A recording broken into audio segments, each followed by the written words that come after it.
শালা বুকে পাঠানে প্রেম করতে এসছে। ঠিক আছে লে, আজকে প্রপোজ করবো, যা হবে হবে, আজ করবোই। এই ঘন্টা পড়ে গেছে, চ টিফিন টাইমে প্রপোজ করবি।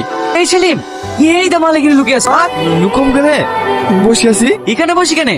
টিফিনের সময় পোস্ট করার কথা না ভাই, আজকে দিনটা তত ভালো না, শুক্রবার প্রপোজ করলে। বুনো না, এ মালে তার হবে না। চ হয়ে যাক গার্লফ্রেন্ডের বি। না ভাই, আমি প্রপোজ করবো। তোর কোনো কথা শুনবো না, আজকে তো প্রপোজ করতে হবে।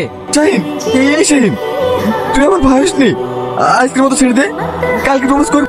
ওই দা প্রিয়াও তোর লিগে দাঁড়িয়ে আছে, যাবি শাহরুখ খানের মতো প্রপোজ করে দিবি। বলো আজকে খুব গরম পড়ছে, তাই না? ইয়ার দ্বারা হবে না, খুব গরম পড়ছে। প্রপোজ করা হয়ে গেলেই ফ্রিজের মধ্যে রাখবো। তোর করে যেটা বলতে সেটা বল। কিচ্ছু হবে না, বলি ভালো। আই লাভ ইউ, আমি তোমাকে ভালোবাসি, এই পৃথিবীতে ভালোবাসার কিছু নাই।